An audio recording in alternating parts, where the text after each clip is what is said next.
Welcome into the State of Sports podcast. I got the normal crew with me. I got Stash Cuddy. I got the big dog. And it was week one of the NFL today during the day. We got the Sunday night game, which is about to be on. I'm going to throw that up on the third monitor here. Going to be Chubby Cheek in that Sunday night game. But Nick, how are you doing? I'm doing good. Doing good. My fantasy team is taking off. I think I'm going to score the most points of any of the teams in our league this week. So you're talking about your fantasy team? Yeah. Yeah, we don't care. I care. I do. Yeah, I do. No, it's a joke. PMT joke. Morgan, how are you? How are you doing? Trash teams. My team did not play well today, but that's okay. I'm just terrible. I guess. Do you want to talk about the Packers now or later? Never. We're on to Detroit. Okay, Bill. All right. Before we get into the debate tonight, we got, for all you old basketball heads, I think you guys are going to enjoy this one. Alex English versus Bill Walton. Morgan taking Alex English. We got Stash taking Bill Walton. But before we get into that, we're going to do, our Facebook question that we put out there with what are the best nicknames. But Before we do that, bringing up Facebook, make sure you go like us on all of our socials. Socials are down there in the bio. Please give us a like, give us a follow, interact with us. Our YouTube's there. Please subscribe to that. We've been at 18 subscribers for literally, I think, like a month. So if we could get two of you guys to do it so we can get to 20, that'd be greatly appreciated. We also have a gambling show, which I think, week one, the picks didn't go so great. Wait for week two picks. Wait for week two. We'll get our shit together. Yeah, week one was just a wash week. Week one's always hard. Didn't go so well here, having the meaning of it didn't go so well. not great, Bob. Yeah. But we're going to get into it. I think we were kind of texting about it. I think we may do the picks. Maybe we should do it Thursday night before, we get into streaming on Twitch. Do it a Thursday night so then that way you guys can have it for Friday morning, going into your morning commute on Friday. You get to listen to the three boys once again. And again, it's going to be a quick, 10 to 20 minute episode, 5 picks. Maybe Morgan and I will do individual picks going forward because Morgan kept complaining to his dad that he wanted different picks than what I picked. So at this point, I'm just going to do my own fucking picks and he can eat shit. I thought that's what we were doing to begin with. You throw a curveball at me when we started recording. I blame you. Yeah, shocker. No one takes accountability anymore. Anyways, question of the week.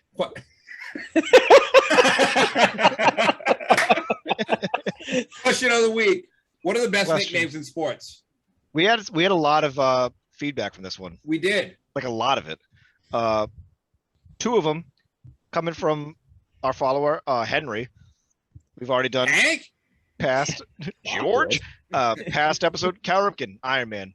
Says one of the most accurate nicknames. He's a huge fan of him. And he said he also loves nicknames that are similar to like Booze or Chance, like Euclid. Yeah.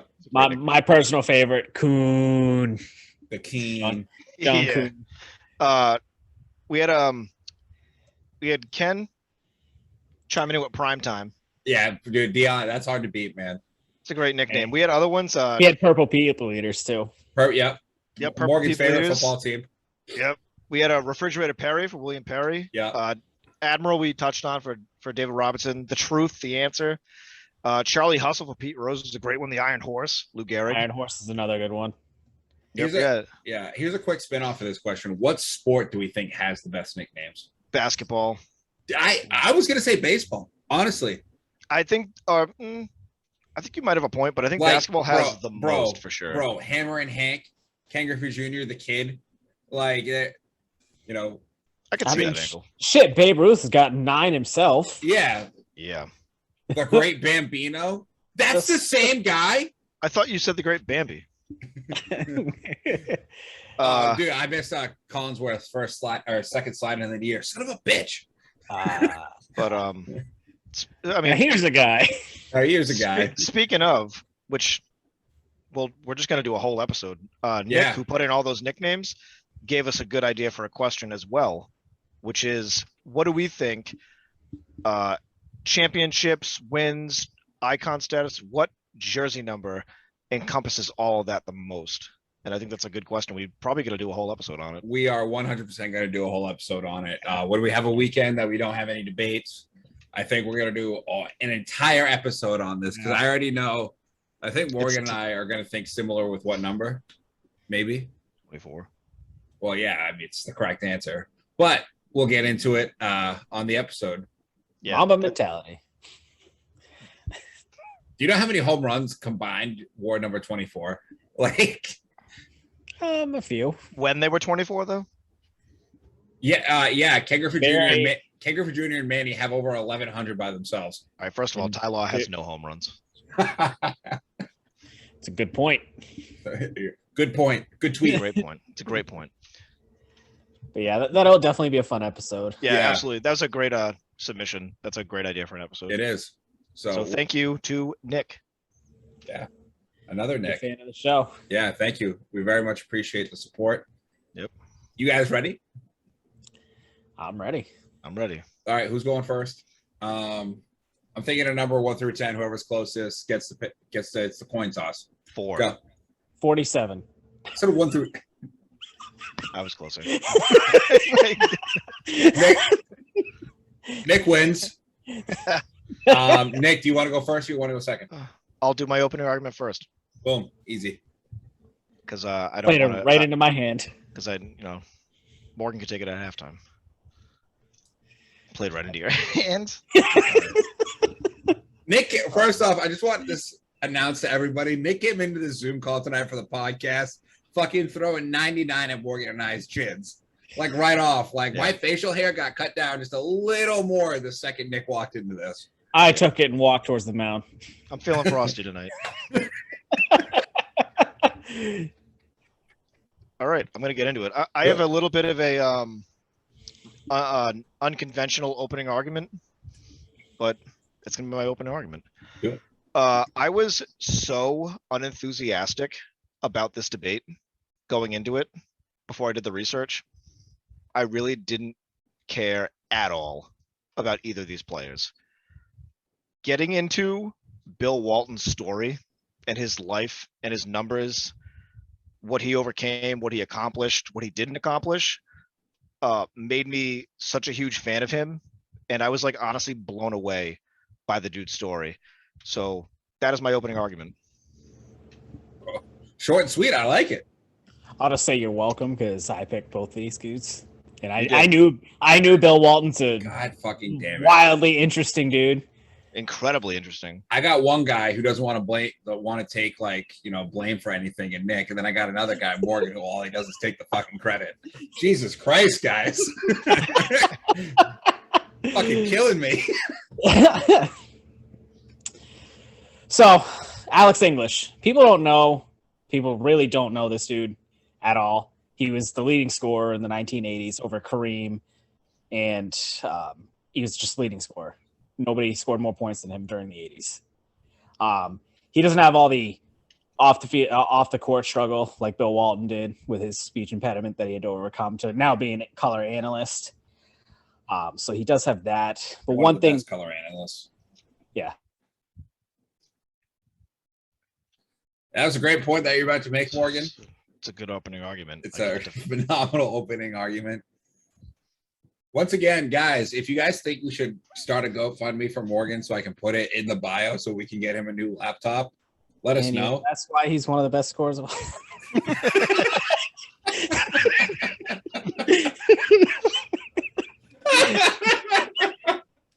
Oh, man.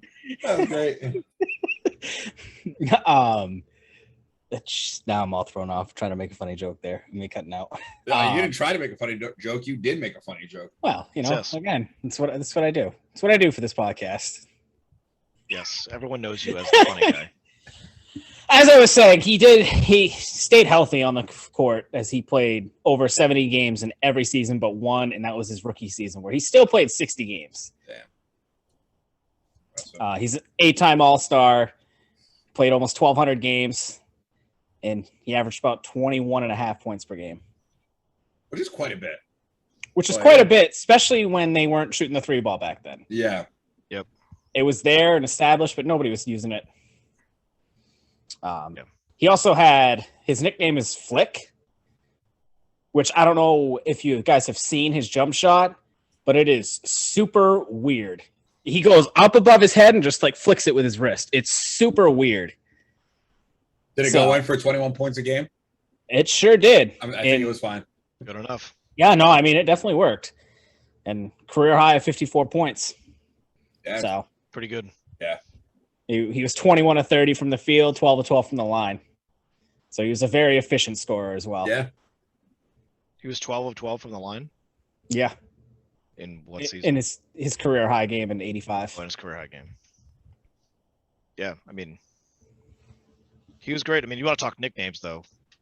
Bill Walton's got some good ones. Big Red, the Red Baron, Redwood, Chief, Grateful Red. That's great. He's a huge Grateful Dead fan. Big Deadhead. Actually, yeah. Like, I mean, Yeah. later we'll probably talk about it off the court, but he's got like a Grateful Dead podcast. He went on tour with them, right? He did. He actually went on tour with them to Egypt to play in front of the pyramids, and they brought him up on stage and he played some drums. I also know Bill Walton took the entire Celtics team that he won a championship with, Larry Bird, Robert Parrish, fucking Kevin McHale, all to a Grateful Dead concert. That's awesome. Like they all got to go like backstage and like got to do that. I've heard that story before. I guess there's like can we stop for a second and just picture Bill Walton and Larry Bird and all those guys at a Grateful Dead concert? It's amazing. Yeah, it's incredible. It's amazing. I guess there's somewhere in like the ethos of the internet or pictures and shit. There's like the drummer or someone, I forget who it is offhand right now, from the Grateful Dead in a video is wearing Bill Walton's jersey. That's fire. Yeah. He's like a huge supporter of the band. And he was inducted actually into the Grateful Dead's Hall of Fame. Damn. Which I don't know what constitutes you being what in there. That is, yeah, I don't know. But he's in it, Morgan. And on top of that, he's in the real Hall of Fame, basketball, 2-time All-Star, 2-time NBA champion, which I think might come back to bite you in the ass there. 76-77 blocking champ, 2-time NBA All-Star. It's not that great. But he's also 2-time All-NBA. Sorry, go ahead. Finals MVP, regular season MVP, 2-time All-Defensive, and the 85-86 sixth man. Which, if you want to think about this for Bill Walton, the reason his career didn't pan out the way is because he had that foot injury. But he was an MVP, a Finals MVP, and a sixth man. That's crazy. Yeah, and you want to talk about injuries?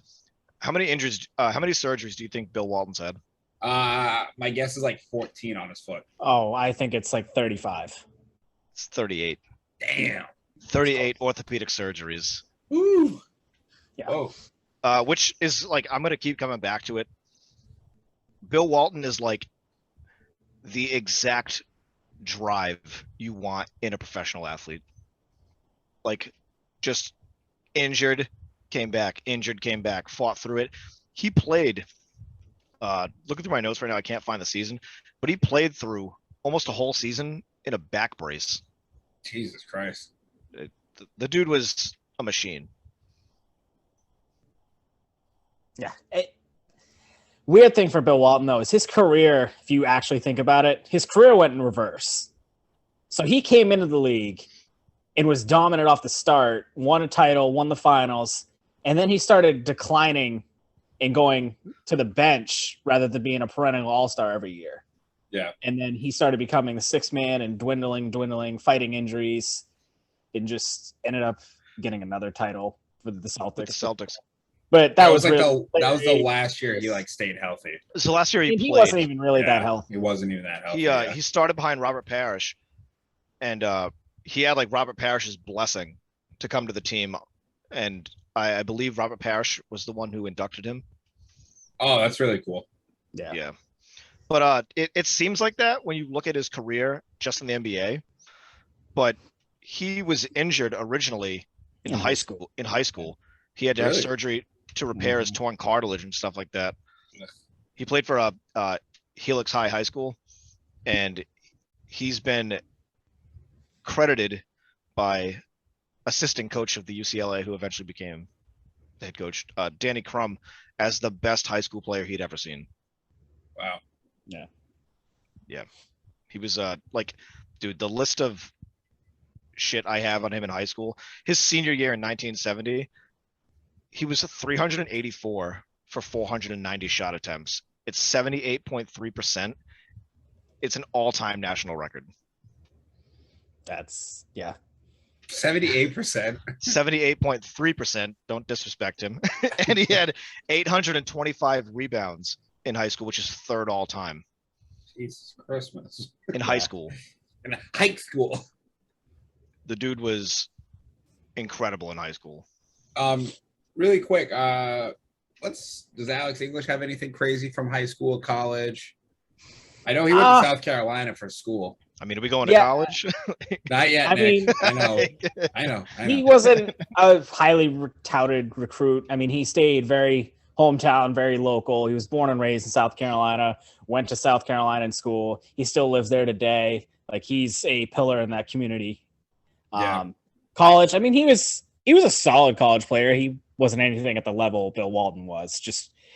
But Bill Walton also went to the powerhouse of UCLA with John Wooden and his coach there, who won 11 titles in like 13 years.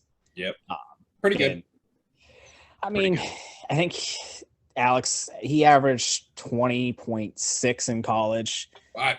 That's so good for college. Are you kidding me? It's good, but I mean, when he's going to bring up Bill Walton being an absolute monster for 2 undefeated seasons. Now, what did you say Alex English averaged? It's like 20.6, somewhere in there. Bill Walton averaged 20.3. Yeah, but Bill Walton also had the rebounds and blocks and national. Yeah, 15.7. Don't make the argument for him, Morgan. I mean, there's no argument to me. Honestly, I can't argue with college. I got nothing for college. It's Bill Walton is one of maybe the greatest collegiate athlete. He is heavily argued as the greatest college basketball player of all time, and not only college basketball player, college athlete. He won the UCBWA College Player of the Year and the 1973 James E. Sullivan Award for top amateur athlete in the United States. Yeah. The dude was on another level when he was in college. He was. He must have been pulling. Oh, If we're on college, 1973 championship game versus Memphis, they won 87-66, and he had 44 points. He went 21 for 22, and it is a record that still stands today as the most points in a college game. And his coach giving him the absolute blues. His coach has a quote saying, "Man, I used to think you were a really good player until you missed that one shot." That's pretty funny. About right for John Wooden. Yeah, most points in an NCAA game, championship game of all time. And he left that game with an injury around the 70-point marker for his team, which just goes to show you that the only way to go was going to be up. Yeah. Damn, that's crazy. That's a ridiculous stat for college. Bill Walton's college numbers are just unreal. I mean, even when he was a freshman, he averaged 18.1, the 68.6 field goal percentage, but he wasn't allowed to play because back then the NCAA didn't let freshmen play. Yeah, which is crazy. Nuts. You also couldn't dunk at a point, too. Yeah, well, that was because of Kareem. Yeah. And then they made him create the hook shot and made him unstoppable. So that's why, good job. Yeah. Good job. Kareem. Yeah, you suck, Kareem.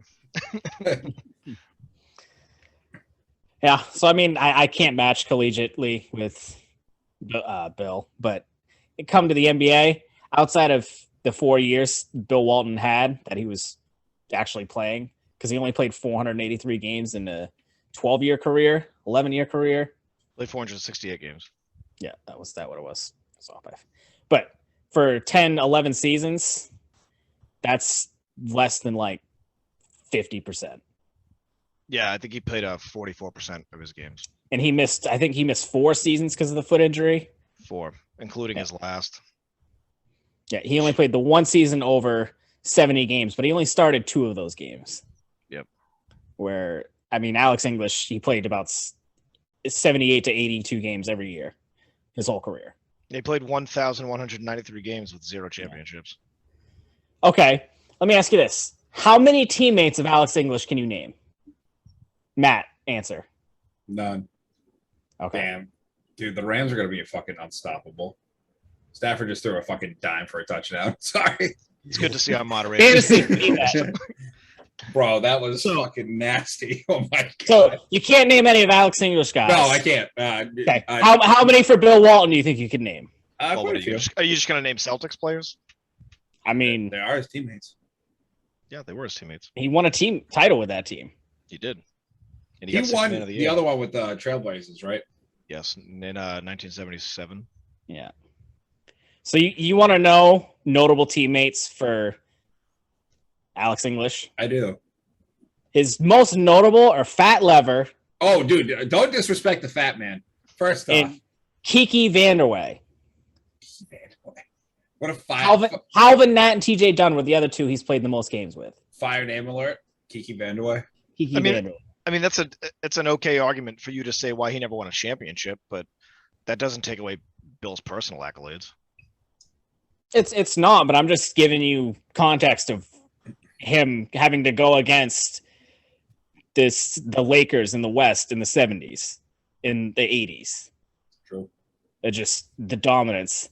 I mean, guys that came in his draft class, Mitch Kupchak, Robert Parrish, Johnny Davis, Dennis Johnson, all ended up going on having great careers. That's why he was a second-round pick to the Bucks in that year's draft. But, I mean, even in that draft... Bill Walton went first. Bill Walton was a 1-1, and you only really got 4 seasons out of him. And did you know that they wanted to draft him into the ABA while he was in college, but he refused like 3 times? Yeah. That's how good he was. Dude, he's having way too much fun at UCLA. You said he wouldn't do it. Can't do drinks. All right. I know which way this argument's going to go with me saying this. Morgan, is there anything off the court that Alex English has done? Is there anything off the court he's done? Come on. He has 21,000 points. Stop disrespecting him. He retired 7th in scoring when he retired. He was the 7th highest scoring in NBA history. Yeah, he's also part of the highest scoring game in NBA history. I don't know if that's a compliment or not. It's a historical game where they played 3 overtimes versus the Pistons, and it was a 186-184 triple overtime game. It's great defense. He was part of the Denver team that they were first in offense and last in defense every season. Yeah, he had a lot of points. And he won a scoring title. And he won a scoring title. Did he win an NBA title? He didn't. No. But again, he had to go through the Lakers. Did he win an MVP? Sure. No, because he played in a league with Kareem Abdul-Jabbar. So he didn't win an MVP. Did he ever get on the all defensive? Or Morgan, I think that was the game-winning point right there. I really do. That's terrible. Damn. But I mean, you can't disrespect Alex English. He is top 7 scoring of all time when he retired. I'm not disrespecting him. I'm just saying not respecting him. I am giving him the proper amount of respect. As one of the greatest scorers in NBA history? For a 17-year career? 25,000 points.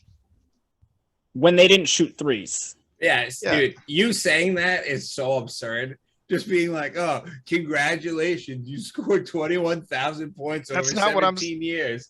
He shot 50.7% from the field. That's crazy. As a 6'7". I'm not disrespecting him at all. I'm saying you're looking at a man's career in its entirety compared to Bill Walton's career, riddled with injuries from the jump in high school. And we're sitting here having this argument. Do you not think that's a testament to Bill Walton? I mean, one of the biggest things coaches harp on is availability. Alex English is available. All right, so here's the question that I can pose to you guys. Minus Bill Walton's off the court stuff, because obviously, no offense, Alex English, he's way cooler off the court. Which career would you rather have, the longevity, or would you rather have the peak that Bill Walton had? Which would you rather have, an NBA championship or none? I mean, or an MVP or none? The thing is, though, is like he's also a top 7 scorer of all time when he retires. And to be told that he's the top scorer in the 1980s when you had guys like Kareem and Larry Bird and Dominique Wilkins, and you were scored more points than them.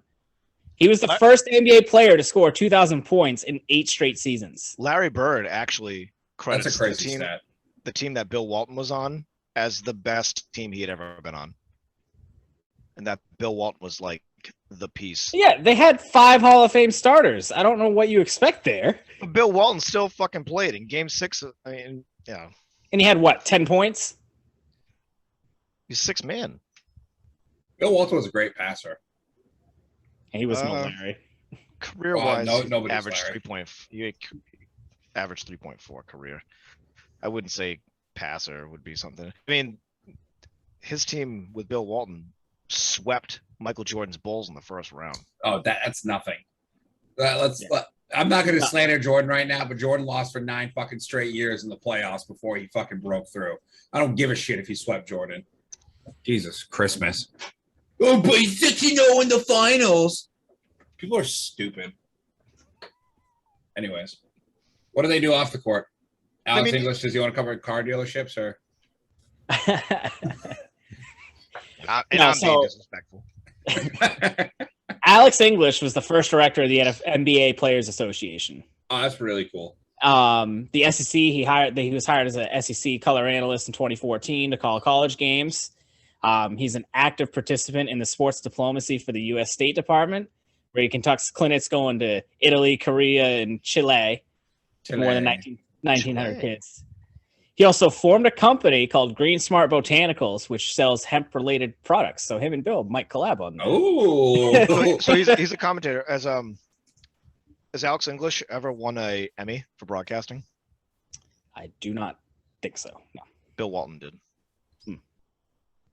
Best live broadcast. He also acted. He acted in the hit movie Amazing Grace and Chuck with Jamie Lee Curtis. Bill Walton's in Ghostbusters. What was that movie you said again? Jesus. You haven't heard of The Amazing Grace and Chuck? No, Morgan, I haven't. It's one of the great movies of all time. It's a critically acclaimed movie. Bill Walton's a New York Times bestseller. I mean, Adam, I'm not a reader, but that might be a book I would think about reading. That is 100% actually read it, but I might read the back of the cover. Morgan might have it in his room just to make girls think he reads stuff. Well, those are the Harry Potters he has in there. Don't get it twisted. The only books I own. Alex English's number get retired? Yes. Yep. So did Bill Walton's. Yeah. He was also picked for the NBA's 50th anniversary team. Well, that's pretty. It's good company. It's a good one. I mean, as a commentator, the dude worked for the entire fucking alphabet. CBS, NBC, ABC, ESPN. 19 years broadcasting. And then in 2012 to broadcast Pac-12. His broadcast games, his games are incredible because he does not talk an ounce about basketball. Well, just in general, though, the fact that somebody can become as decorated as a broadcaster as him, even with a podcast and a satellite radio station, to have overcome stuttering is extremely impressive. Yeah. Because he had said that, the stuttering being like a redheaded dude, goofy looking guy, that he was always like comfortable on the basketball court. That's where he found like his solace. Yeah. But to be able to come out of that and become a commentator after like an injury riddled career where he's like one of the greatest what ifs too. And it's not even a what if because he's still a great player with the injuries. For sure.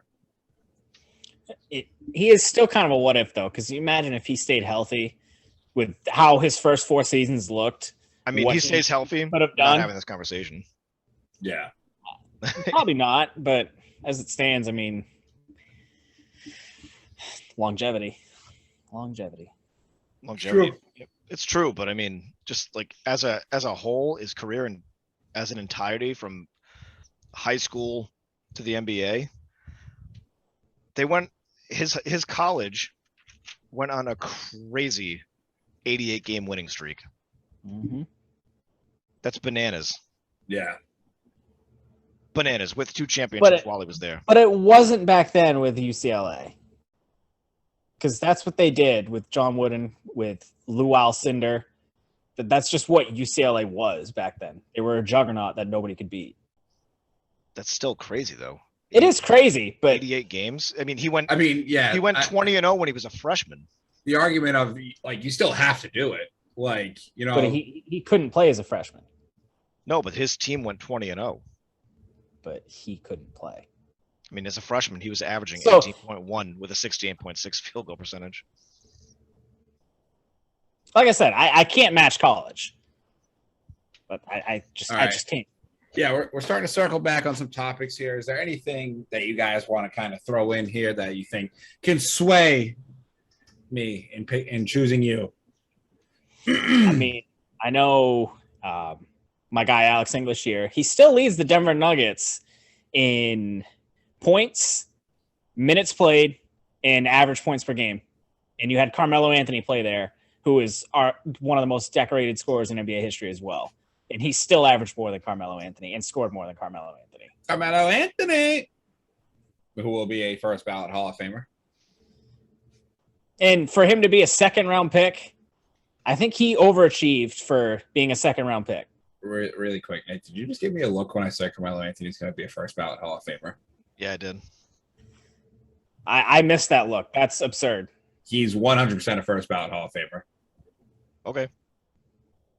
He's a college basketball national champion. Okay. There was a look, though. I didn't like that look. I mean, we're going to get into the NBA Hall of Fame and the Hall of Fame in general, and the NBA just lets everyone in. It's also very true. Also, very cool Hall of Fame. Go visit it. Yeah. I'm sure I will. All right, Nick. You got any more points for me? I mean, Bill Walton's story is just like the quintessential story you want in an athlete. The dude came from a family that they weren't into sports and stuff. He played, he had the key to the gymnasium in his high school so that I believe the ABA team at the time, he would let them in to play in their court. And he was like cool with all of them. That's crazy. He joined the team. Basketball was like his safe place because he was like a little nerd, stutter and stuff like that. Overcame injuries. Came into the NBA. Turned down, honestly, like at the time, the ABA turned down to the ABA. Came into the NBA. Won championships. Won an MVP. Was a dominating force. And still fought through it all those times. And then found life after basketball too. And his longevity off the court, I think, makes up for the shortage on the court. But pre-NBA, he's untouchable. I mean, he's probably the greatest collegiate basketball player of all time. This was always a thought process, and I said this line, and it's to Alex English's detriment. My kids will probably know who Bill Walton is. They're going to have no fucking clue who Alex English is. The winner is Bill Walton. And Nick, you made a great argument. You hit all the points that needed to be made. Morgan, you were a little behind the eight ball with this one, but honestly, you did put up a great argument. I didn't know all that stuff about Alex English being the highest scorer in the 80s. That's pretty like crazy to think about. Like actually sit back and think that he outscored Dominique Wilkins, he outscored Kareem, he outscored, Larry. It's just, and he was in the West against those friggin' Showtime Lakers, man. You're not beating them. Like, it just is what it is.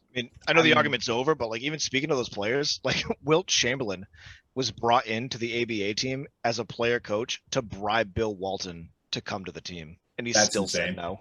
That's crazy. Yeah, I mean, I just wanted to do this to let people know about Alex English. Yeah, no, it was nobody. When I texted you guys, Nick's like, "Who the fuck is Alex English?" Well, you know what the thing is, I knew who Alex English was, but you had made a line that was. I think it was maybe you said your dad had said like Alex English is the greatest scorer that the world will never know.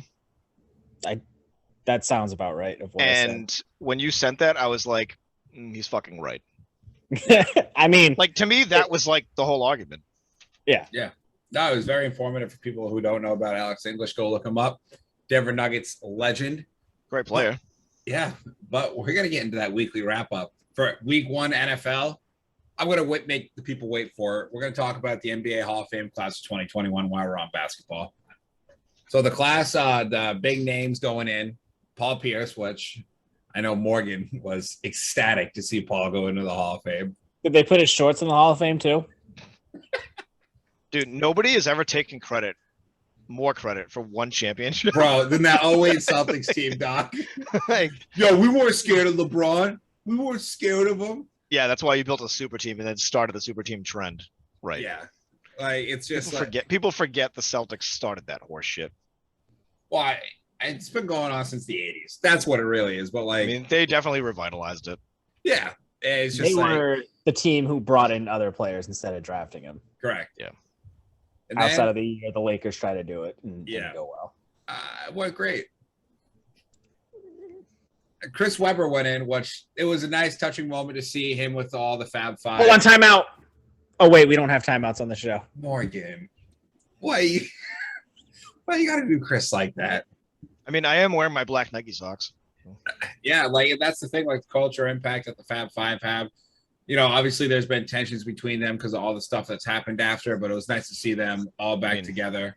Juwan Howard's got more rings sitting on the bench than Chris Webber does playing on the court. Yeah, but like also like, yeah, it's nice to see that. You know, honestly, yeah.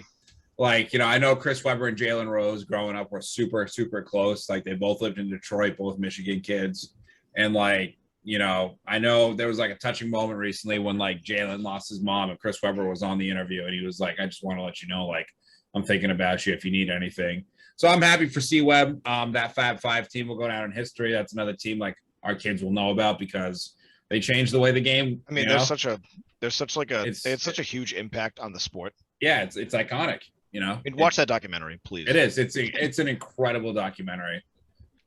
And then Nick and I ode to LeBron James. Chris Bosh got into the Hall of Fame. He did.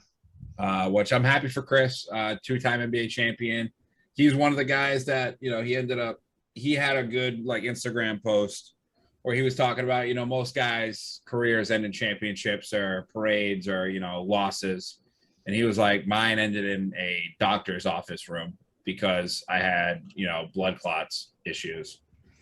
And Bosh was such like on the Heat, like when he was on the Raptors, like he was the star. On the Heat, he was such like an underrated force. Oh, he was the key to that whole run. So good. Having him play with players coming off the bench. His mid-range game is out of this world. He literally, it has one of, I'd say, the top 10 most iconic finals moments of all time.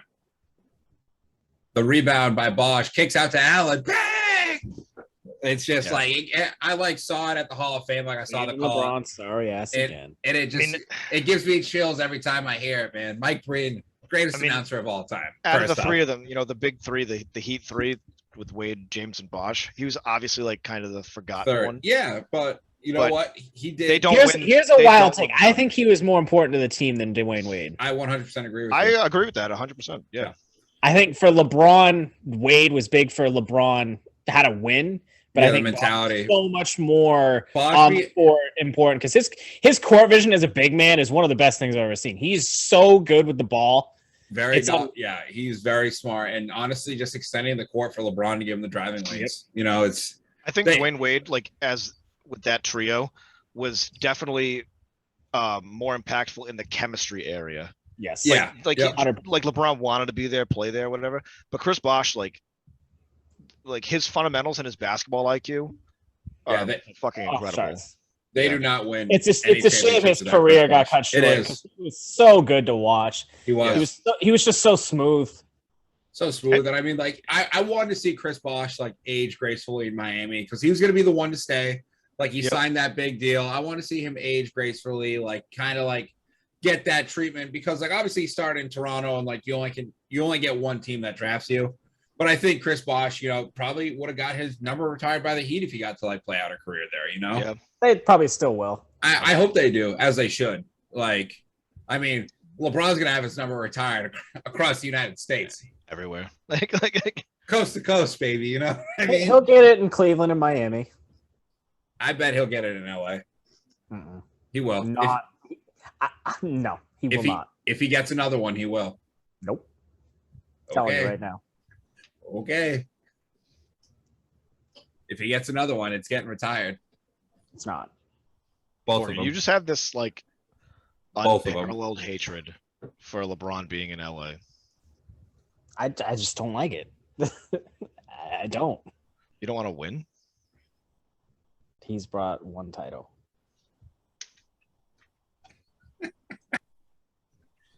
Oh my God. Your argument to you don't want to win is, yeah, he's won. Yeah. Yeah, you're right. All right.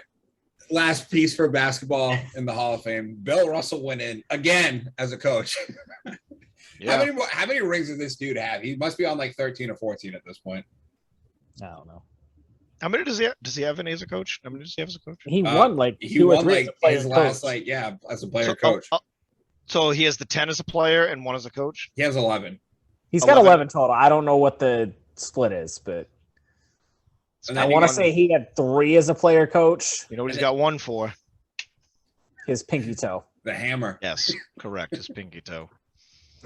Because Bill Russell's walking around on Miami Beach with fucking toe rings. I mean, what a flex, though. I would. Like, I was Bill Russell. Yeah. Yeah. Let's. Do we want to get in the NFL or do we want to go baseball? Oh, we can do baseball. Ugh. I know the people out there love baseball. I know. Brewers with a no-hitter. Nick's World Series pick. MLB record. We said it was going to get there. I feel like when it comes to baseball, I might know the second most on this podcast. I'm classic Morgan. Classic Morgan. God damn it. I think I might know what I'm talking about. We can all agree Matt knows the most. Do you guys? We can all agree I do not know the most. Oh, the Brewers got a second no-hitter. As I've been saying, they have the best starting rotation in baseball. So yeah, it came to no surprise to me. Now, I got to think back because I'm pretty sure Nick said that the Brewers were going to get the next no-hitter. I did. That's 100% true. Go back. And then I think I came in with, it'll probably be Corbin Burns. Yep. So yeah, we know what the fuck we're talking about. So story is, we know baseball. Yeah. Yep. I mean, I do for sure. Yeah. Tater Talk. Ohtani hits home run 43. Speaking of knowing, you guys both still on the up and up of 50 home runs? I believe. Be realistic, Morgan. Let me talk to you for a second, because Matt doesn't know what the fuck he's talking about. You want to know what? I got to say this real quick. You guys need to check your fucking egos, all right? I don't know the fuck you think you're talking to. Dude thinks he has 4 monitors. He can say whatever he wants. You're not for 2 times, so I can have whatever ego I want. Bro, Andy Dalton is so fucking bad at football. Also, can I just say while we're all sitting here talking about this, that I'm ashamed of myself for not referring to Bill Walton as the 2-time. He should lose the automatic on point for that.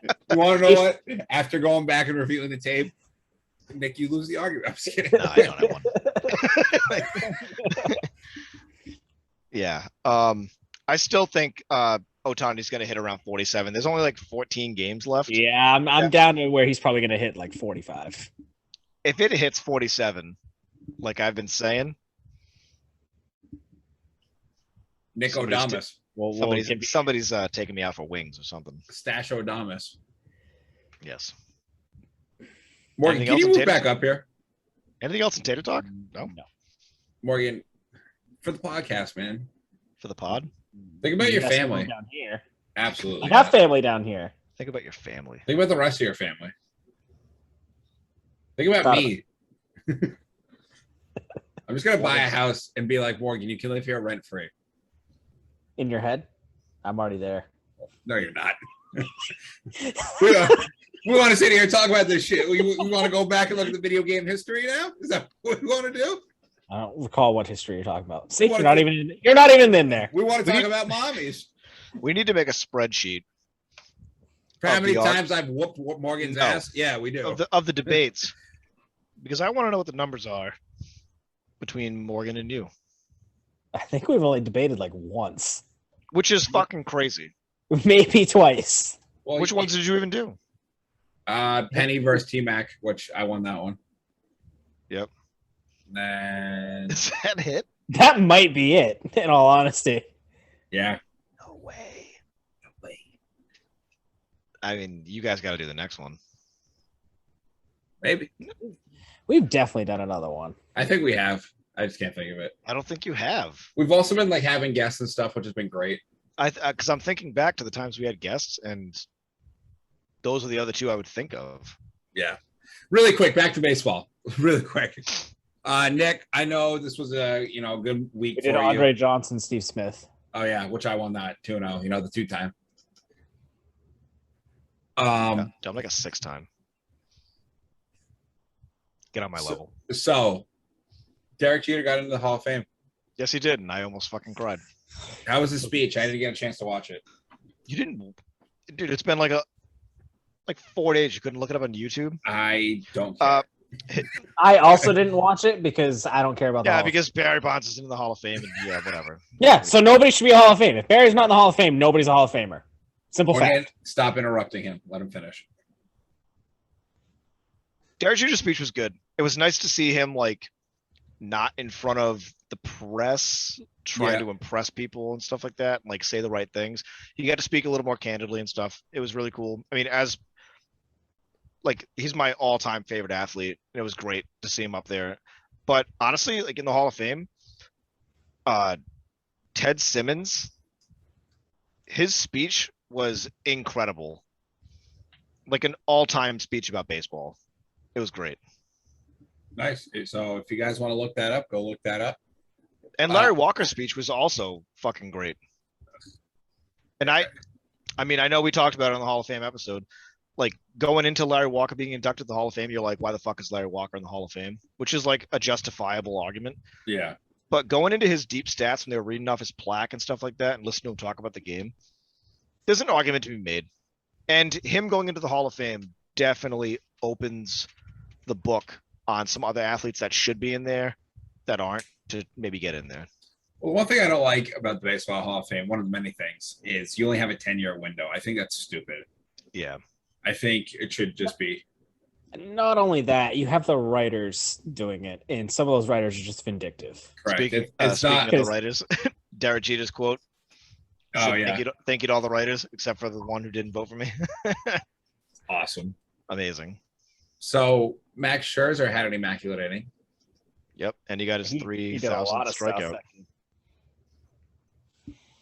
Mad Max is out there. Yeah. For a mid-season trade acquisition, he's turning out to be maybe one of the best acquisitions. And guess who said he was going to get traded on our predictions episode? Me. And go back and listen, because neither of you guys agreed with me. We didn't. I didn't think. I hate you both. And you just wanted me to move back up there, and now you're telling you hate me. Yeah, that's exactly it. Mm-hmm. Love to hate you. Like a magnet. Opposites attract. Last baseball subject we're going to get on, the Mets and Yankees on the 20th anniversary of 9/11. Yeah. Played a baseball game. They did. So it was Bobby Valentine throwing to Joe Torre for the first pitch, which I think is really cool. That was really cool. The fire department hats. Fire department hats. Yep. Yeah, the FDM. I think they wore those last year too. Yeah. They're just gonna make it like a running thing now. As they should, Yeah. It's a big part of New York's history. Especially with those two teams. I mean, well, just think, especially the Mets though. Thinking back to the original date, I was watching clips yesterday of some of the 9/11 baseball stuff. Sammy Sosa running out with the flag and all that stuff. But to this day, watching Mike Piazza's home run, gives me chills to this day. You just said it, and I just got it. It's such an incredible moment in baseball. One of the greatest home runs of all time. Yeah, I mean So I'm glad. I mean, I hope they play each other every year on that day. I think it's a nice tradition. I think so too. But I mean, baseball sucks, and they don't do cool things like that ever. Yeah. Yeah, like put the Cubs on the Field of Dreams game, and they suck. Aren't they going to be on the Field of Dreams game? Aren't you excited to go to that game? Not really. To see Frank Schwindel? Yes. I'm excited to go to that game. I'm going to go to that game. Yeah. We're all going to sit there and go laugh at Morgan's Cubs together. Me and Nick will be like, Isn't it the Cubs Reds? Yeah. I hope Castellanos re-signs with the Reds because I can guarantee he's hitting a home run there. I was surprised Nick Castellanos didn't hit a home run yesterday. He did hit a home run yesterday. Fuck, are you kidding me? Serious? Oh no. I heard. All right. So Matt Castellanos, before we get to the NFL, I heard one of the craziest things of all time. Oh man. Are you ready for this? Oh Yes. God. So the day Osama bin Laden was killed, it's like whatever time it is over there, translates to about 4 p.m. over here. On that date, Nick Castellanos played in his first professional baseball game. And literally within an hour of that time, Nick Castellanos hit a home run. Is Nick Castellanos the Antichrist? Is he the key to world peace? That dude hits a home run. And well, I mean, dude, he started off on such a high. Bro. The day Osama bin Laden died, and now he's like hitting home runs in the middle of eulogies. Any eulogies, apologies. Like there are some days that I punch in that I punch in late for work, and like I expect to see a notification on my phone that Nick Castellanos hit a home run while I was punching in. I pride myself when I think of myself as a man of faith. Oh man, Nick Castellanos. that fucker has brought us so much joy. He's going to be a free agent this year, so I'm curious to see where he goes. If he ends up in Fenway for the Red Sox, I am 100% getting a Castellanos jersey. Come back to the Cubs, Casty. Does New Orleans have a team? Yo. That's where he'd go. Yo. All right. NFL week 1. Oh man. Before we get into the games, let's talk about this Cam Newton interview, which I thought was interesting. He did an interview talking about, why he thinks he got released from the Patriots. He says it's because he was going to be the backup and they don't want a big name being the backup. He said his aura wouldn't allow it. When he said his Mac aura, would be uncomfortable. When he said his aura, all I could think of was Dave Chappelle's Rick James just being like this. Give it to me, baby. Yeah. I actually think that interview made Cam look like an asshole. Well, the stories came out that Mac Jones was helping Cam Newton learn the playbook. And at that point, it's, dude, you've been here a whole another year than Mac Jones has. Yeah. I mean, I'm not a Patriots fan, whatever, but being local, that's the team that you watch around here. And I'm enjoying watching Mac Jones play tonight. He played really well this Sunday. He was sharp. He was decisive. He made great decisions. Yeah. But I think he had over a 70% completion rate. So yeah, this is probably the end for Cam, right? Probably. I think so. I don't think anybody's gonna bring unless I've heard somebody else say there's not 32 better quarterbacks than me. I was Morgan. Colin Kaepernick. Morgan. I mean, I don't think he's wrong, but I don't think Kaepernick's wrong either. I'm just out of the saying, starters, the NFL GMs don't like when people say that shit. Out of the starters, there's definitely somebody that Cam is better than. Yeah. But it's what you bring to the team physically and well, you can't be a distraction, and that's that's what he wants to be the Cam show. Whichever way you feel about both those quarterbacks, they are a distraction with the media. It is what it is. So yeah, I think it's probably the end for Cam. Yeah. Which I think at the end of the day, he may be a good what if. He's gonna retire at 32. It's done, It's like a what if, but also he wasn't doing anything almost 2 years before he was on the Patriots. No, true. Yeah, he got hurt and it kind of just went downhill. I'd love to see him on TV though. Oh yeah, he'd be. His insight would be good. Maybe when we're still doing this shit years from now, we can argue what ifs for RG3 and him. That's not. I mean, Cam Newton's got an MVP, 15-1 Super Bowl appearance. I'm already getting my Cam Newton argument ready. That's not. All right, already warmed up. You lost. Speaking of losing, Jaguars lost today to the fucking Texans. Yikes. Who said they were going 0-17? I'm on my way, baby. I'm on my way. On a positive note, Trevor Lawrence did have some good throws, but he also threw 3 picks, looking like my Madden franchise I got going over on Twitch. I've seen it in Madden. So, but, we'll see how it goes for him. I mean, I don't know. Obviously, I said they're going to make the playoffs. I just hope either A, they make the playoffs, or B, just lose as many games as you can and get a good pick. All right. What do you guys think of like the whole fucking tank toss a season culture that the NBA has, NFL has? NFL doesn't have it. It's the one sport that doesn't have tanking. I feel like they do, though. It doesn't. The Colts definitely tanked for luck. Yeah, all right, but like Peyton Manning was still hurt.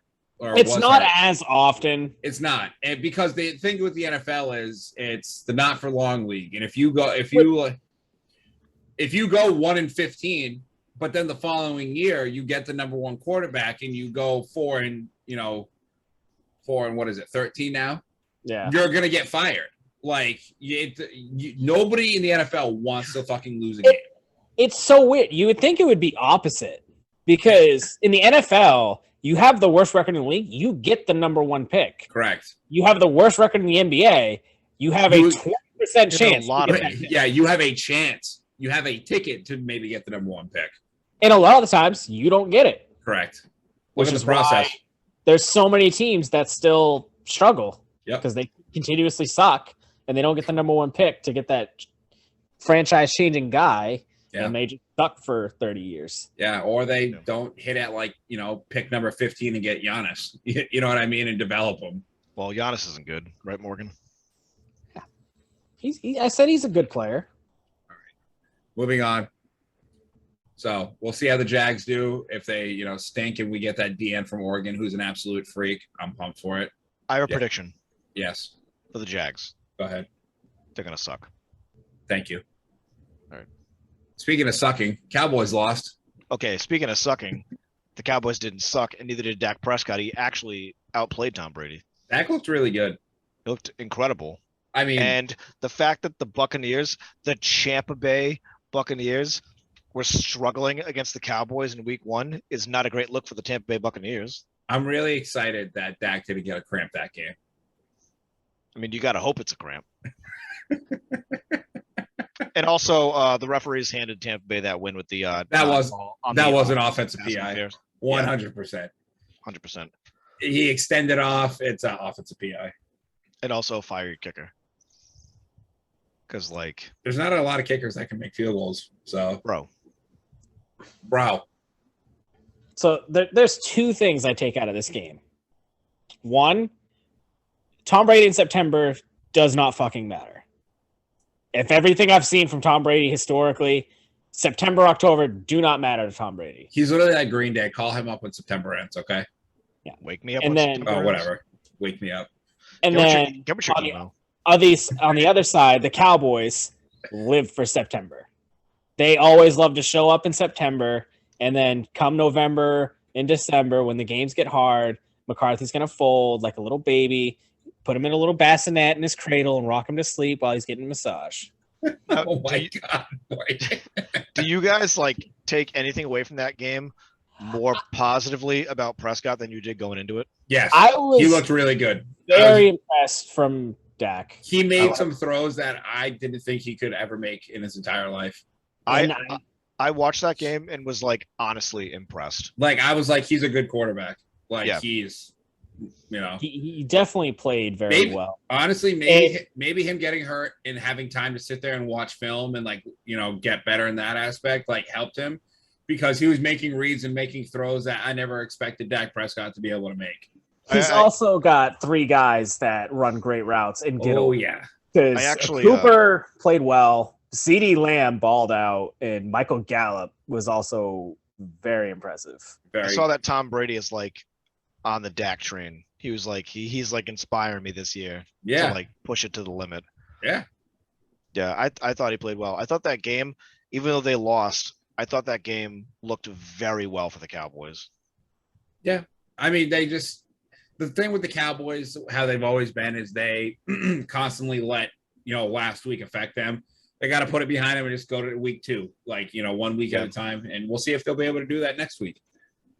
But another game, we had an upset with the Steelers beating the Buffalo Bills in Buffalo. Yep. I think I said that the Bills were going to be a little overrated this year. I didn't think they could repeat what they did last year. Who did you take? Did you take the Bills with us? No, he took New England. Winning the division? Oh yeah, maybe. But the other thing you said was the Steelers weren't going to be very good. I was wrong. They were good today. TJ Watt got that $100 million deal, and he played like it. Yeah, he sure did. I mean, he's a top defensive player in the league. He earned his money in one day, unlike somebody else I'm probably going to mention in this episode. Who? Oh no. Somebody on Green Bay. Who I can't stand. Okay. Well, Josh Allen didn't look that great today. Not a lot. Not great pocket presence. But we'll see how it pans out for him. You know, Josh Allen repeating what he did last year is not. It's the exception, not like the normality. Because normally, what happens after a year like that, there is a little bit of a down year, unless you're a Patrick Mahomes, which I don't think Josh Allen is. You know, it's just is what it is. I mean, it's definitely not Patrick Mahomes. Let's talk about one of our betting picks games. The Cardinals absolutely body bagged the Tennessee Titans. Put a fucking toe tag on them. Yeah, can somebody tell Tennessee they probably should try and cover DeAndre Hopkins? Can somebody tell Tennessee that you should probably double team Chandler Jones because he had 5 fucking sacks today? Jesus, I didn't know that. Holy shit. Bro, he annihilated I know I saw Taylor Wan's tweet of thanks for exposing me. Annihilated him. I didn't know he had 5 goddamn sacks. Bro, just vicious, just speed rushing sacks off the edge. I was like, insane. That's also Kyler Murray had literally a Madden play today as a quarterback. Got the ball, ran backwards, started to run back up the field, went, nope, I'm going to go back this way, and then threw for a first down. And I was like, man, this might have been hell for Morgan growing up with Michael Vick. Mm-hmm. We're not going to get into that. But we'll get into it. Just like we don't got time for that. That's just I got all night. We have about as much time for that as the NHL story for this week, which is nothing. But yeah, the Cardinals look good. We talked about it on the gambling show. That was a pick that we made that wasn't so great. But we said the Cardinals D was going to be good, and J.J. Watt made a couple plays today. You know, they were flying all over the field. They were better than I thought they were going to be. Yeah, Derrick Henry didn't do shit. I don't know why we picked Tractor Cito in September. That was a mistake. Yeah, that was a bad call on us. We won't make that same mistake because I'm going to have my own picks now, and I'm just going to bet against Morgan's picks and win. So, moving on to the Bengals. The Bengals beat Morgan's least favorite team in the NFL, the Minnesota Vikings. And all I'm going to say, the Vikings, because the Packers rival. And all I'm going to say is Kirk Cousins is going to Kirk Cousins. Kurt Cousins. Joe Burrow looks good. Also, Matt, you're my comeback player there. Really well. Oh yeah, of course. Wasn't my one of my picks were with Joe Burrow's reconnecting. The rookie of the year, the wide receiver. Yeah, Jamar Chase. Yeah, we're gonna talk about. Actually, let's bring up the rookie wide receivers now. Waddle, Deontay Smith, Jamar Chase, 3 first receivers taken in the draft, all scored tutties today. Yeah. And I think with receivers in the NFL, for years, it's been hard for them to translate into the NFL game. Like it's like a 50% rate if they would be good or not. And now I think the game's taken so much from college football and exactly NFL that it's Jamar Chase, like that touchdown he scored today on a fucking dime from Burrow for 50 yards. I was like, God damn, boy.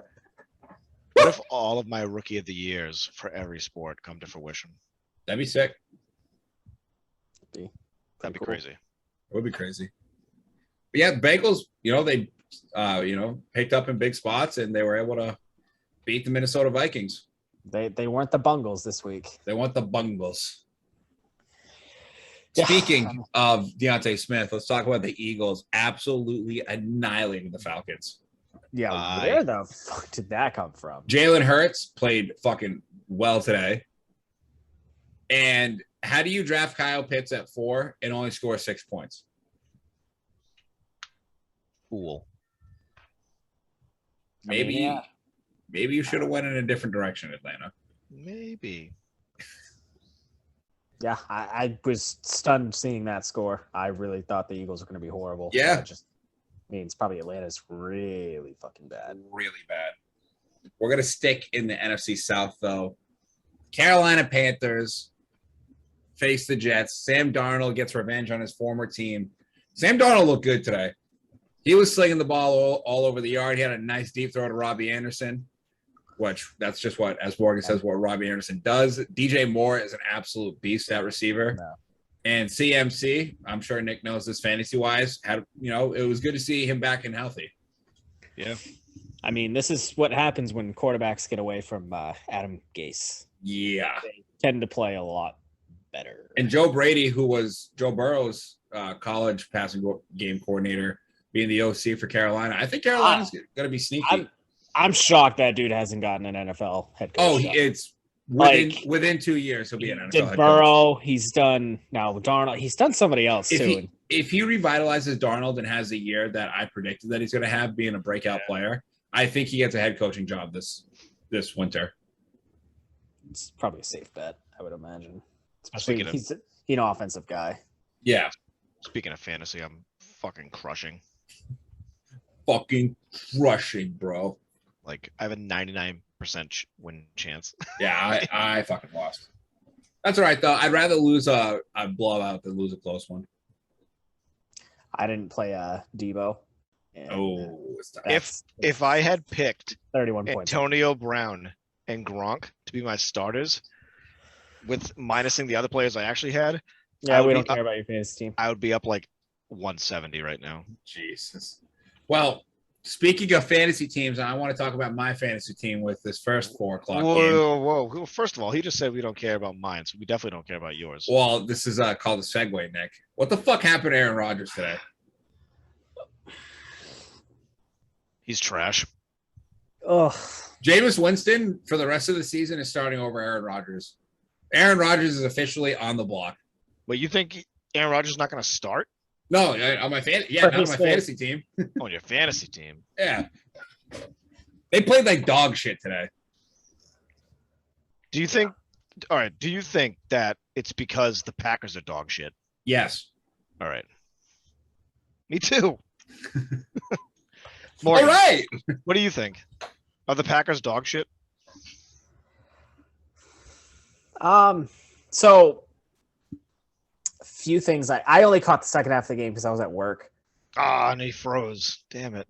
I did not. I really wanted to say that. I'm still right here. Frozen right now. No, my computer knows better. Yeah, it sucks here. Frozen right now, though. Jesus. Yeah. But that's all the time we have for that one. I don't know. No, I want to hear this. We can still hear you, so go ahead. So, things I didn't think I would be saying after week 1 would be Aaron Rodgers throwing no touchdowns and 2 picks. Quarterbacks this week that threw touchdowns, you had Taylor Heineke has more touchdowns than Aaron Rodgers, Trevor Lawrence, Tua Tagovailoa, Mac Jones, Zach Wilson, and Trey Lance, who didn't even fucking start, has more touchdowns than Aaron Rodgers. He did. First NFL throw was a tutty. I did not think I'd be seeing that after week 1. And this is the problem when you want to pay a running back that we can have A.J. Dillon and Jamal Williams do, where we could have used that money and kept Corey Lindsey and helped this offensive line that got demolished by 3-man rush today.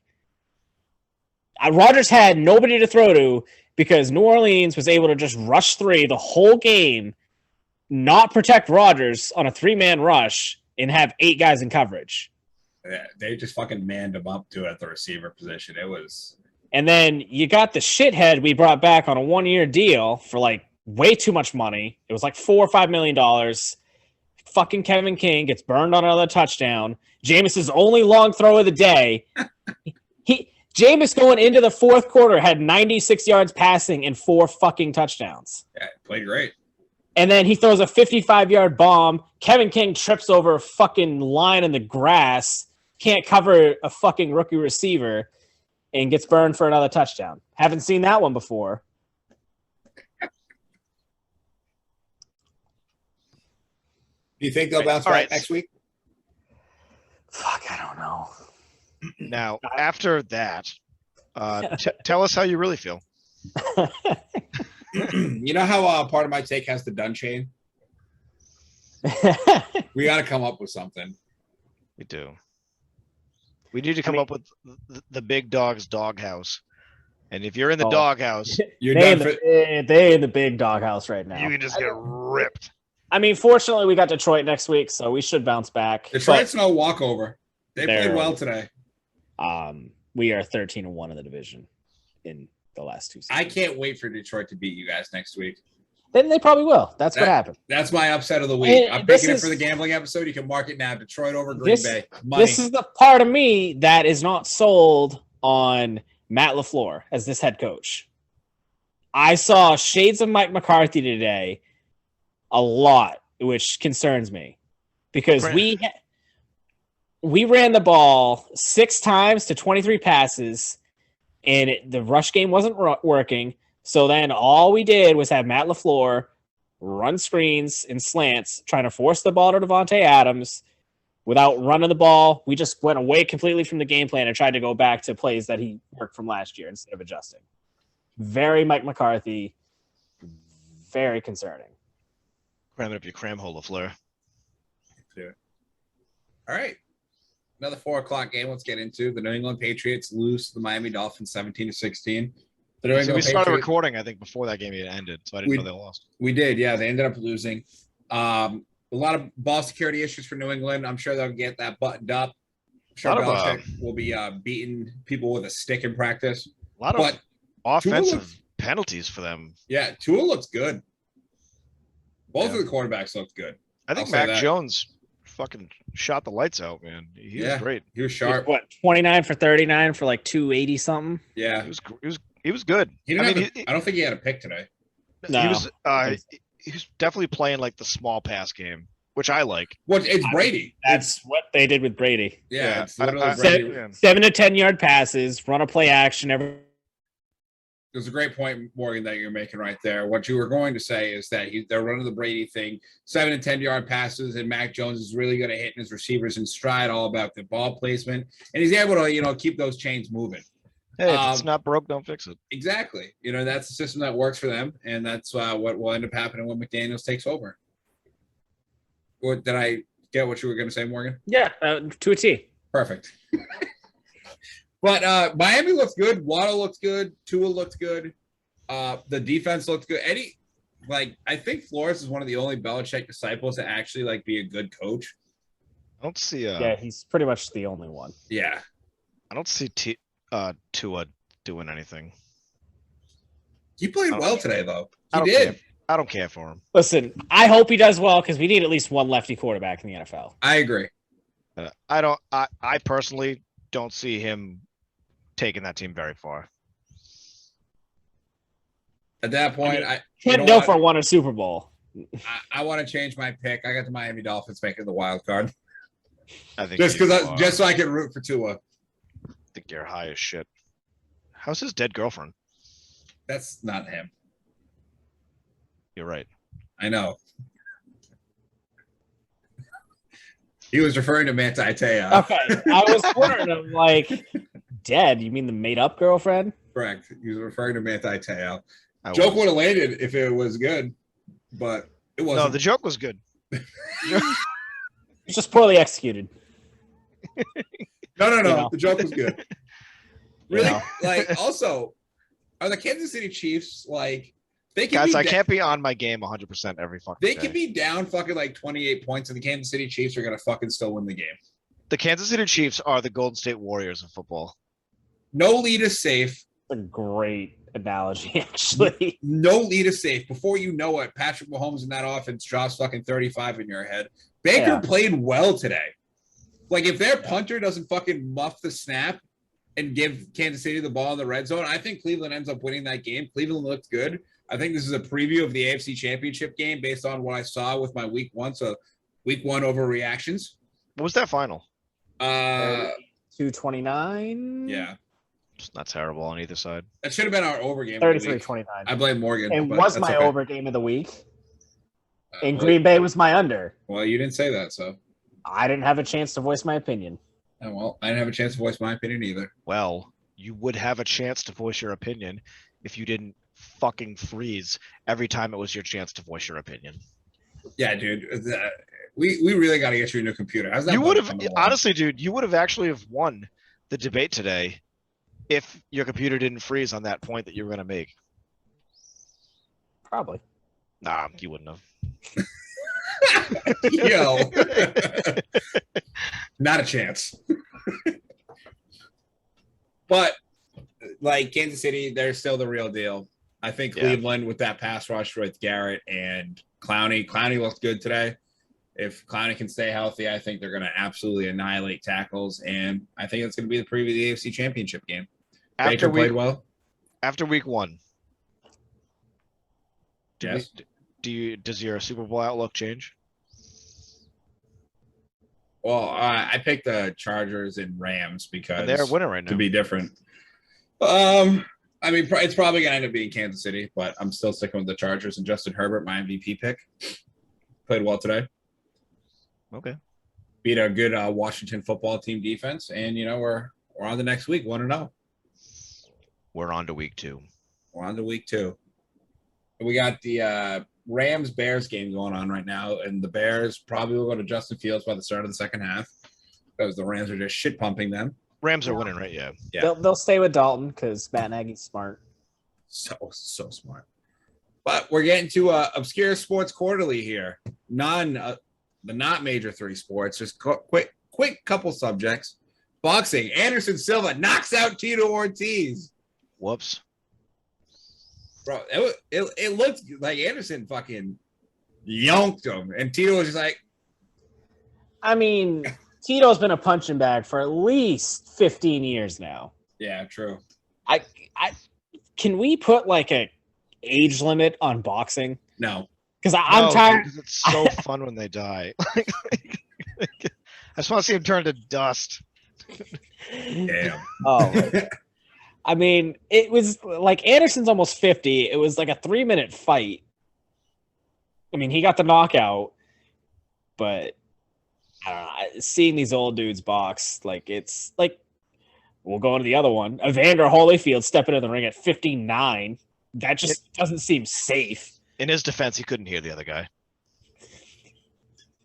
It's true.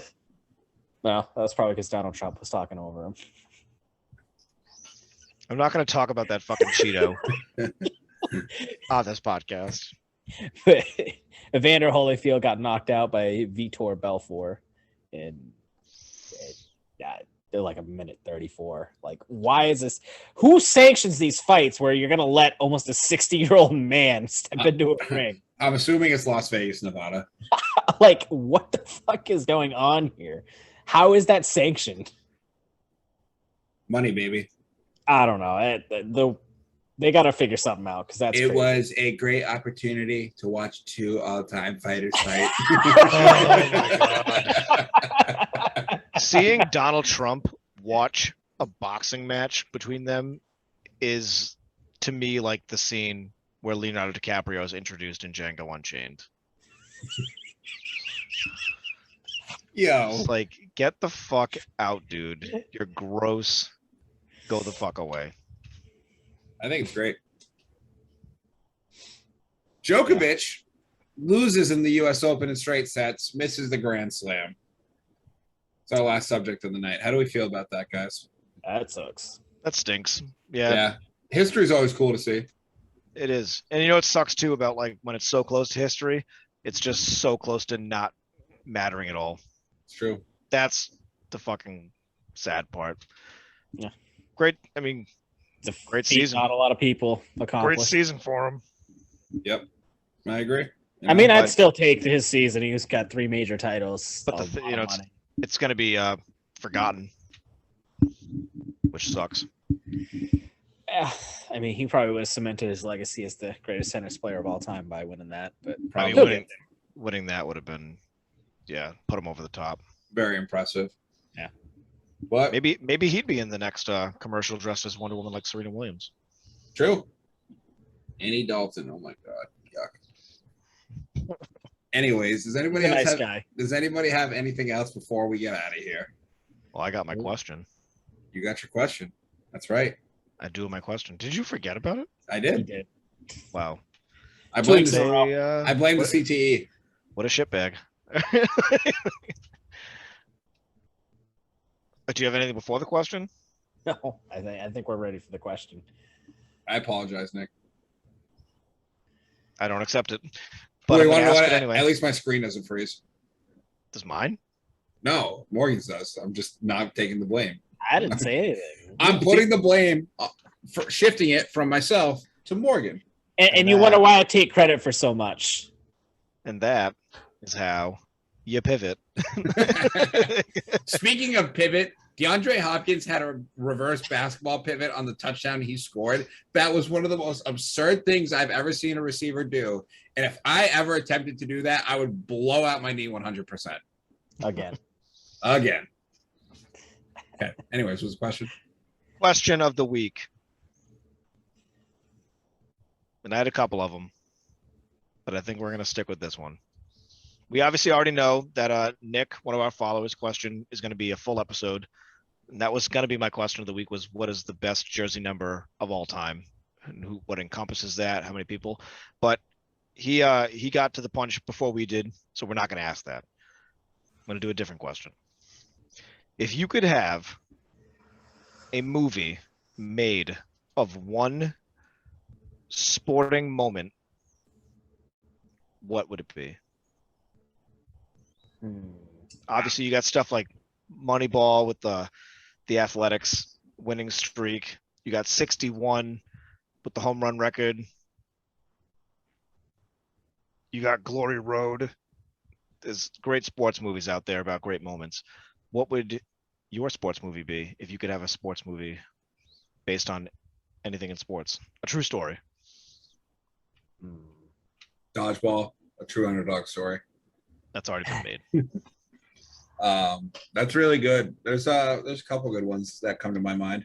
And also we have Serena Williams and Venus's upbringing coming out with Will Smith, I think. Yeah, that looks interesting. Yeah.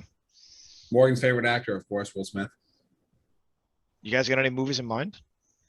So one that came to my mind when I was thinking is I would kind of want to see a movie based on Ichiro's story. Ooh, I think it'd be cool to see him in Japan and then coming over here, just what that was. I like that a lot. I think that would be a cool concept for a movie. And that was our failure to mention him on the Hall of Fame list with the outfield. Yes. Redaction. It's not a redaction. Very good. He's just not eligible for the Hall of Fame yet. So that's why he was left off the list. We were told we didn't touch on him when it came to hitting with Pete Rose and such. I think that would be a cool movie. Yeah, that would be a great movie. Somebody you don't think of, touches around the world kind of thing. Yep. I had a baseball one in mind too. There's a documentary out there called Screwball about the Alex Rodriguez steroid case. If you watch the documentary, just the whole thing has like a very like Michael Bay's like Pain and Gain vibe, where it's all set in this backdrop and great movie. Just like just thinking of just like that steroid era like investigation would be such a crazy movie. Yeah. But I would also like to see a movie on Stephon Marbury's life. Yeah, that's a good one too. I got two. 28-3 Patriots versus the Falcons. Ooh. It's just it is what it like. It's history. You understand? Like that's like a 30 for 30. That's not worthy of a movie. Well, then say what you want about this one. Ron James biography pick. I knew that was going to be your other one as soon as I heard the first one. Like, or you can just do it on the 3-1. Like, I mean, to be fair, at least LeBron's story would be very good. Yeah. Coming from a single mother household. Yep. Growing up in Cleveland, drafted by your hometown. That would be a cool story, as annoying as that would be. It would probably be pretty cool. I'm almost crying thinking about it. You know what I mean? and now I'm back out. You convinced me the other way. You had us in the first. You had us in the first half. You had us in the first half. Not gonna lie. But yeah, let us know what movies. I'm trying to think of like any like crazy like. I'm trying to think of like a bananas sports story. Oh no, you wouldn't be able to do it on screen. I got it. the Ray Lewis murder. But we don't know what happened though. We can It's assume. tough. But you're making assumptions in a true story. Or you could do like the Aaron Hernandez murder as well. That's a movie. Like that's a movie. Like his whole life. Like now we're cooking. Well, I mean, you got the documentary on him. Yeah, but like a movie on it, like seeing like somebody act it out with all the information you have, like true. Guy goes from friggin' Sorry, everybody will just comment, let's see a Tim Tebow movie because everybody loves fucking Tebow. How do you not love Tim Tebow? He's just so fucking annoying. It's a man of I mean, hey, I'm gonna throw this out there. He prides himself as a man of faith. I'm gonna throw this out there right now. That's a good one, Morgan. Just because of the day, I'd 100% watch the shit out of a Bill Walton biography. Yeah. I had a feeling that kind of inspired the question. It did. Because as I fell into a rabbit hole today of reading about Bill Walton and was like, dude, this dude just had like such a crazy life. Yeah. Or so like would definitely be one. I was just thinking like sports after 9/11 because like doing like a documentary on like, you know, the games after like 9/11 like a week later. Like the George Bush first pitch, like Derek Jeter telling George Bush, just don't skip it across home plate. Don't let it bounce. Don't let it bounce. They'll boo you. There's also another obvious one is Kobe. I mean, Kobe would be good. It'd be a good movie. Especially, I mean, you go to all his learning all the international stuff, traveling with his father over in Italy. I feel like Lou Gehrig's story would make a great movie. Yep. Yeah. There's a lot of, I mean, let us know. There's a lot of potential. And I know like right now we're thinking of them and some of the good ones are not coming to our head. Exactly. So let us know what you guys think. Get a hold of us, you know, Facebook. We'll put the question out there, Twitter, Instagram, DM us, you know, make sure you like, you follow, you hit the subscribe button on YouTube. We're trying to get to 20. So please, you know, go, the link's literally right down below in our info. It's the link to the YouTube. Click it, hit subscribe, please. You guys, I hope you have it. Yeah, I hope you guys have a great rest of your evening. Great week, everybody. And Knock, why don't you take us on out? Go Pack, go. They stink.